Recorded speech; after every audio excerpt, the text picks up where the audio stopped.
Alô você, o nosso vídeo já vai começar. Então, antes de começar, por favor, inscreva-se no nosso canal, curta e também ative o sininho para receber as novidades, tá bom? Marcos capítulo 10, versos 43 a 45. Antes de falar um pouquinho aqui, a exposição do texto, relatório breve da viagem para a Coreia. Foram 9 dias, 2 dias para ir, 2 dias para voltar. Então, fiquei 5 dias lá, com um fuso horário de 12 horas. Então, tivemos lá convite dos pastores que estiveram aqui em junho. Tive o privilégio de pregar na igreja Sarangue, e lá de dar um testemunho no culto das 5 horas da manhã no sábado. É um culto para as novas gerações, tinha aproximadamente 5 a 6 mil jovens. É uma igreja de 100 mil membros. Então, o templo cabe aproximadamente 12 mil pessoas. E uma experiência porque a gente já vem construindo essa amizade desde 2015 com a igreja Sarangue, que é a maior igreja presbiteriana do mundo hoje. O pastor hoje esteve aqui no Brasil, 2 vezes aqui na nossa igreja, realizando aquele call internacional. É uma igreja no porte de mega igreja. O que nós arrecadamos aqui no ano, eles arrecadam no domingo. E eu fiquei esperando o cheque, mas não saiu nada. Tinha uns irmãos, pastor, traz lá o cheque para te comprar. Não, mas não é assim não, meu irmão, né? Para você conseguir alguma oferta na Coreia, principalmente com o povo oriental, tem que construir uma relação de confiança. E graças a Deus a nossa igreja está no radar hoje deles. Nós, só para você não ficar muito vaidoso, somos considerados aí entre as 100 igrejas no mundo hoje que têm exercido uma influência no reino de Deus. Amém? Eu fui lá, preguei do jeito que eu prego aqui. Não sei se o tradutor disse o que eu disse, mas... E o pessoal balançava a cabeça e tal, e foi desse jeito, né? Fui muito bem recebido. A oferta que eu recebi, deu para comprar uns cremes para Tássia. Uns cremes de beleza e tal. Foi o que eu recebi, tá? E voltamos para Senzala. Vida normal. Tá certo? Então, só vocês que acompanharam aí, orando, graças a Deus, estamos aí firmes. Marcos, capítulo 10, 43 a 45. Vamos ler bem juntos, bem forte, o que aqui diz? Mas entre vós... Pelo contrário, quem quiser tornar-se grande entre vós, será esse o que vos sirva. E quem quiser ser o primeiro entre vós, será servo de todos. Pois o próprio Filho do Homem não veio para ser servido, mas para servir e dar a sua vida em resgate por muitos. Uma pergunta para você. Você está na igreja hoje para servir ou para ser servido? Vou repetir. Você está na igreja hoje para servir ou para ser servido? Deixa de ser mentiroso. Estamos aqui para servir ou para sermos servidos? Para servir. Pelo menos é o projeto do reino. Esse texto é muito importante, eu vou resumir, e depois eu quero apresentar 5 características de um servo que serve igual a Jesus. 5 características. Esse texto está num contexto em que havia uma disputa para saber quem era o maior dentro da igreja, dentro do reino de Deus. A tia de Jesus, chamada Maria Salomé, mãe de Tiago e João, foram para Jesus e pediram um favor para Jesus. Queria dar uma carteirada, dizendo: quando o Senhor estabeleceu o reino, eu peço um favor, que os meus filhos, um assenta à tua direita e outro à tua esquerda. E Jesus diz: você não sabe o que está o quê? Pedindo. Vocês não sabem o que estão pedindo.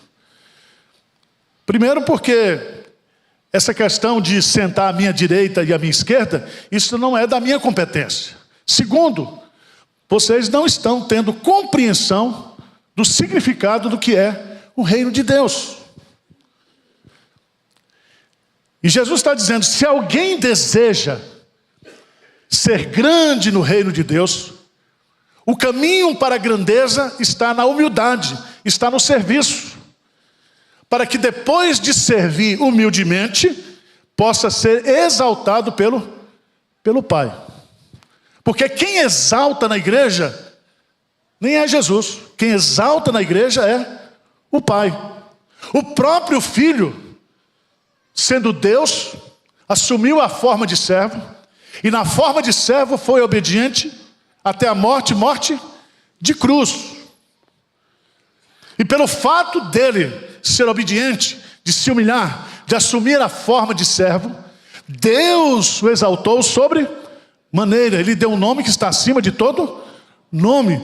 Por isso que o apóstolo Pedro diz, humilhai-vos sob a poderosa mão de Deus, para que no devido tempo ele vos exalte.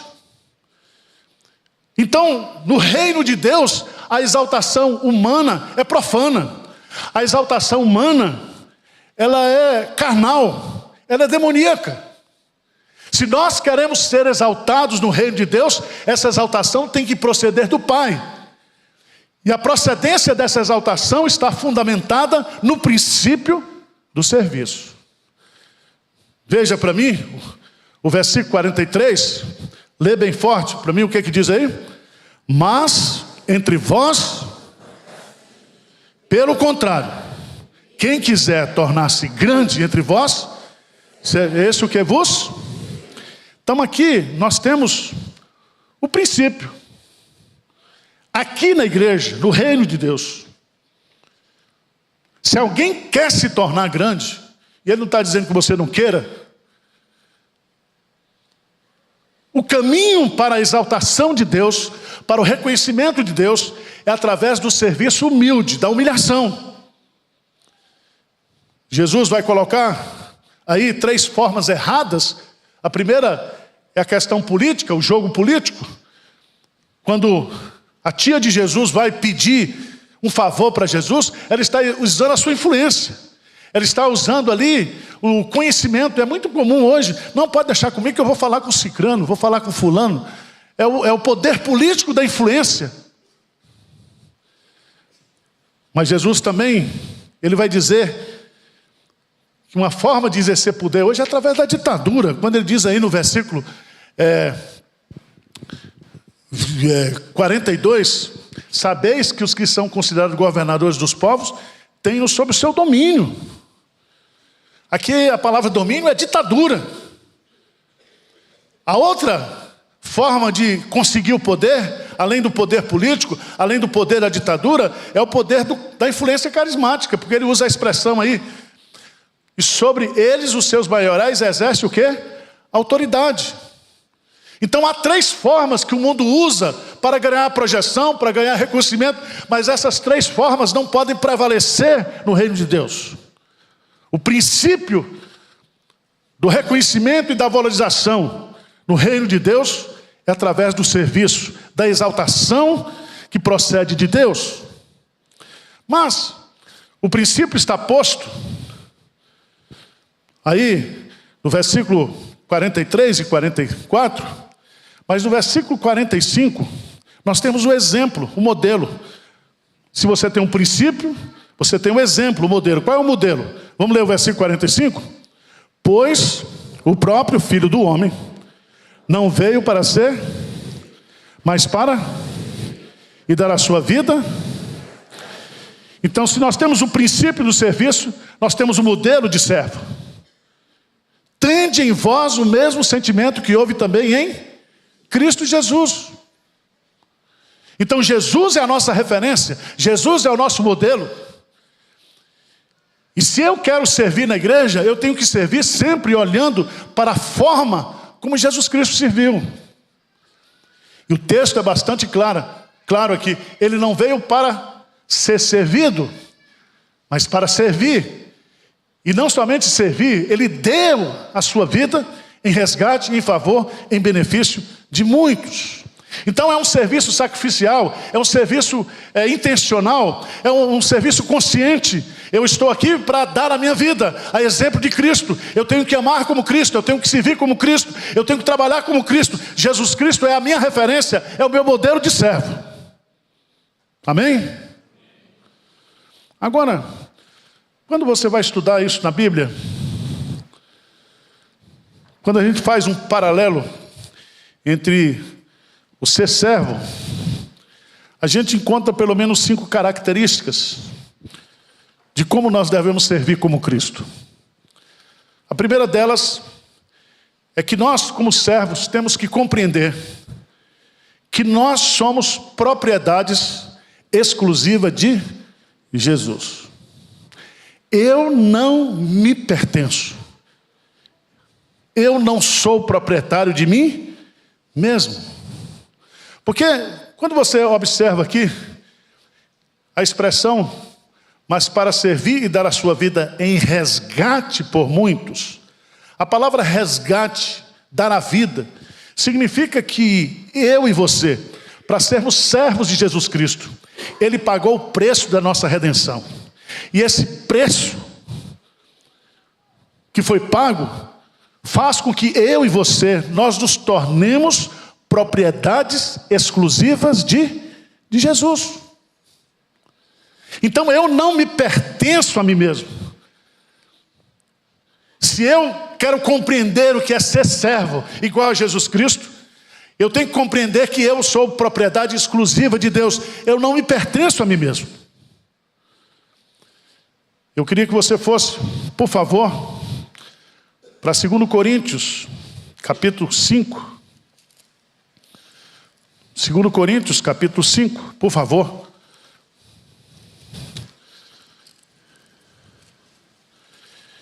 É uma expressão que Paulo usa aqui. 2 Coríntios, capítulo 5.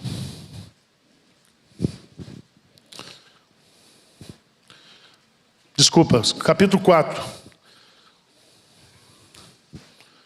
Versículo 5. Lê comigo, por favor. 2 Coríntios, capítulo 4, versículo 5. Vamos ler? Porque não nos pregamos a nós mesmos, mas a Cristo Jesus como Senhor, e a nós mesmos como vossos servos, por amor de Jesus. Quando você lê esse texto, você tem que ir para o ano da remissão. O princípio que tem lá em Deuteronômio. De 7 em 7 anos havia o ano da remissão. De um conjunto de 7 vezes 7, nós tínhamos o ano do jubileu. E naquele ano do jubileu, todas as dívidas eram pagas e todos os servos recebiam a sua carta de alforria. Mas existiam aqueles servos que eram propriedades dos seus senhores e que eles gostavam e eles amavam tanto os seus senhores que mesmo recebendo a carta de alforria, eles não gostariam de deixar de servir aos seus senhores. Então a lei manda que esse servo, então, ele era encostado na porta da casa e a sua orelha fosse furada e fosse colocada uma argola, um aro, de tal maneira que aquele servo, que agora recebeu a sua libertação, a sua alforria, ele é um servo livre, que não serve mais por obrigação, mas que serve por amor àquele que o redimiu. E o que Paulo está colocando aqui, ele está dizendo, eu sou servo de Jesus Cristo, não somente porque eu sou escravo de Cristo, eu sou doulos, eu fui comprado por Ele, mas porque eu amo a Jesus, porque eu tenho compreensão do amor de Jesus por mim, que o amor dele me constrange, de tal maneira que eu quero servi-lo por amor. Por amor. Você está servindo a igreja por amor? Você está trabalhando na casa de Deus por amor? Você toca por amor, você canta por amor a Jesus, você prega por amor, você ensina. O que você faz aqui como diácono, como professor de escola dominical, isso evidencia que você está fazendo isso porque você tem uma compreensão de que você não é de você mesmo. Essa é a primeira marca. A segunda marca de um servo que serve como Jesus é a compreensão de que ele não se pertence. Mas a segunda marca é a marca da submissão completa. A ideia é mais ou menos o seguinte: a posse exige a submissão completa. Significa que nós devemos servir totalmente a Deus. Abra sua Bíblia, por favor, em Romanos, capítulo 12, versículo 1. É um texto bastante conhecido. Você pode até repeti-lo agora. Ele diz assim, 12 primeiro, o que diz? Rogo-vos, pois, irmãos, pelas misericórdias de Deus, que apresenteis os vossos corpos por sacrifício vivo, santo e agradável a Deus, que é o vosso culto racional. Então, é um oferecimento, é uma submissão completa, é uma entrega total da sua vida. Eu pergunto para você, você tem essa perspectiva na sua vida hoje? Como é que você está servindo a Jesus? Existe uma pesquisa entre as igrejas evangélicas que traz uma realidade que é preocupante, porque de 100% das pessoas que estão nas igrejas evangélicas hoje, apenas 10% estão envolvidas em algum trabalho da igreja. Significa que 90% das pessoas que estão na igreja, elas estão assistindo.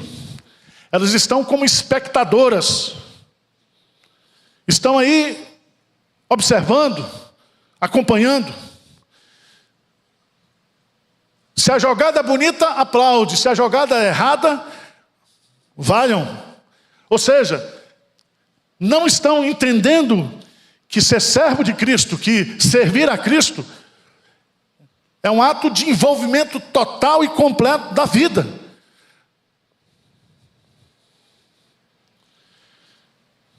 Terceiro lugar, ser servo como Jesus significa entender que nós somos propriedade exclusiva dele. Devemos servir como submissão. Terceiro lugar, devoção exclusiva. O que eu chamo isso? O alvo principal de um escravo, de um servo, é realizar o desejo do seu senhor. Em outras palavras, o meu princípio de vida como servo de Deus é viver para agradar a Deus. É fazer aquilo que lhe agrade, que lhe traga satisfação, que lhe traga prazer. Às vezes o que eu vou fazer como servo, aquilo para mim é cansativo, aquilo para mim exige renúncia, aquilo para mim exige muitas vezes uma facada no meu orgulho, na minha soberba. Às vezes significa sair da minha área de conforto, mas porque eu sou servo de Jesus, sou servo de Deus, então eu tenho que ter essa perspectiva.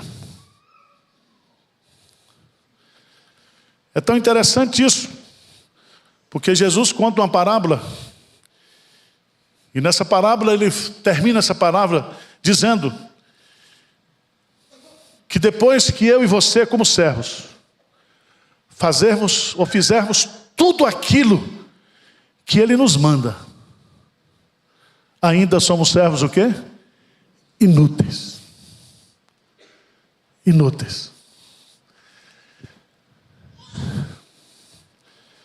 Abra sua Bíblia, por favor, lá no Evangelho de João, capítulo 4.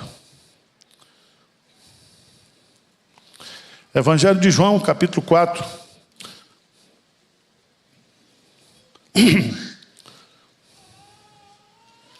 Eu queria que você lesse comigo o versículo 34. João 4, 34. O que diz aí? O que diz? Disse Jesus: a minha comida consiste em fazer a vontade daquele que me enviou. Quando ele diz a minha comida, ele está falando aquilo que me traz satisfação. aquilo que me nutre, aquilo que me alimenta, aquilo que é o prazer da minha vida, é fazer a vontade daquele que me enviou. Irmãos, às vezes na igreja nós queremos que a nossa vontade prevaleça, ou não é? Você é igual a mim? Eu não gosto de perder discussão. Eu quero que a minha vontade seja feita na terra e no céu. Eu sou assim. E veja que os grandes problemas que nós temos na igreja, os grandes problemas que nós temos na área de relacionamento, porque tudo na vida é relacionamento. E a principal causa dos fracassos das pessoas é porque as pessoas não sabem trabalhar com relacionamentos. E para nós trabalharmos com relacionamentos, nós precisamos aprender a ser humildes. E nós jamais poderemos servir a Deus e servir a uns aos outros se nós não compreendermos que nós estamos aqui não para que a nossa vontade seja feita, mas para que eu e você façamos juntos a vontade de Deus. Não é a minha vontade, não é o meu querer. Quarto lugar, a quarta marca do servo, eu diria, a dependência total. Dependência total. Está nos tratados jurídicos romanos, está na palavra de Deus, que todos os escravos, como propriedade exclusiva dos seus senhores, eles dependem a sua subsistência exclusivamente dos seus senhores. Para viver, para comer, para empreender, para tudo. Em outras palavras, como servos de Cristo, somos dependentes totalmente dele. E sem ele, nada podemos o quê? Fazer. Abra sua Bíblia em Filipenses, capítulo 4, versículo 19. Filipenses, capítulo 4, versículo 19. O que é que diz a palavra de Deus?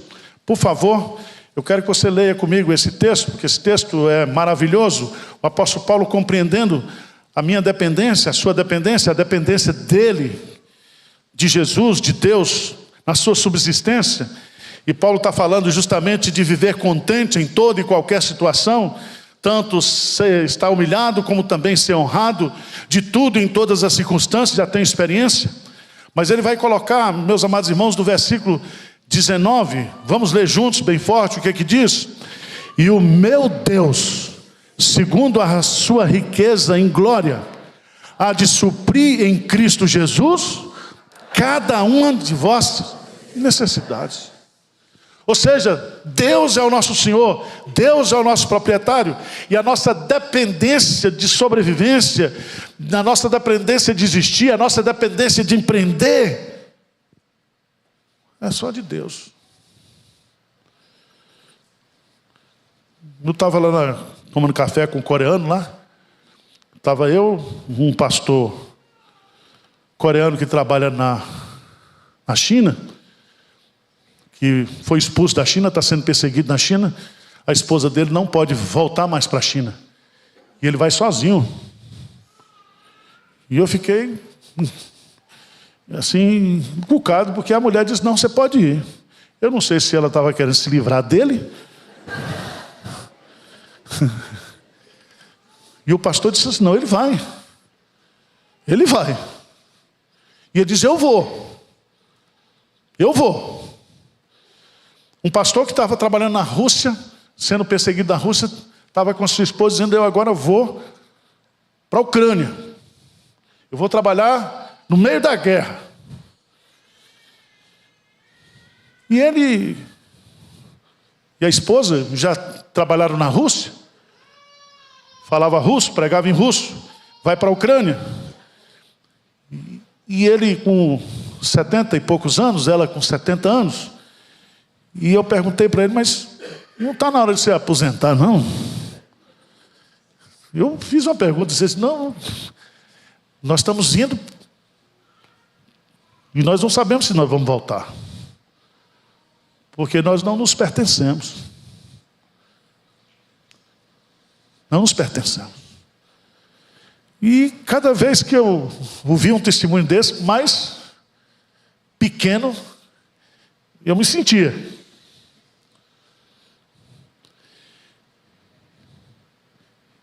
E eu via naqueles dois testemunhos, ali, tomando café, conversando, justamente esse espírito de dependência, o quê? Total. Eles não estavam preocupados com visto, eles não estavam preocupados com moradia, eles não estavam preocupados com a sua proteção pessoal, eles não estavam preocupados absolutamente com nada. Eles estavam preocupados somente em fazer a vontade daquele que vos enviou. Esse é o projeto de vida do servo. Mas por fim, irmãos, quais são as 5 marcas do servo que serve como Jesus? Primeiro, compreensão de que nós somos o quê? Propriedade exclusiva. Segundo, submissão completa. Terceiro, devoção total. Quarto, dependência total. Quinto, responsabilidade pessoal. O escravo tem que prestar conta daquilo que o seu dono lhe dera para tomar conta ou fazer. O escravo geralmente tem uma função de mordomo. E ao escravo é dada a responsabilidade de administrar os bens, de cuidar das coisas do dono. E todos nós, como escravos de Cristo, nós somos mordomos de Cristo. E cada oportunidade, cada bem e cada ministério que eu tenho, que Cristo me dá, eu tenho que ter convicção e a certeza que eu irei prestar conta do meu serviço para Deus. Eu não vou prestar conta para ninguém. Eu vou prestar conta para Deus. Para Deus. E eu queria que você abrisse lá em 2 Coríntios. 2 Coríntios, capítulo 5, versículo 10.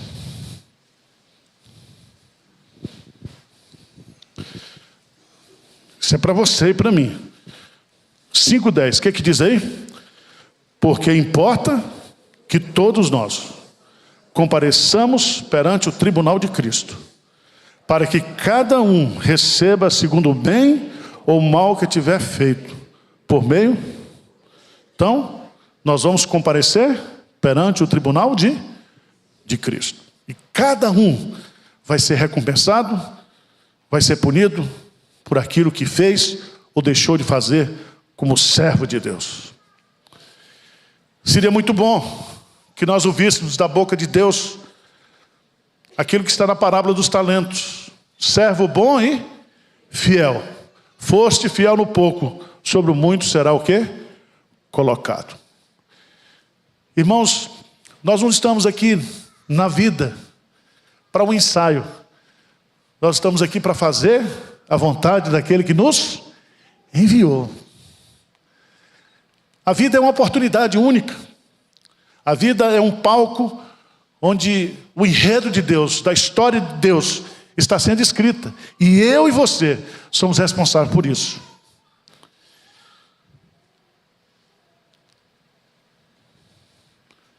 Que a nossa igreja, a Igreja Presbiteriana de Pinheiros, seja uma igreja de servos.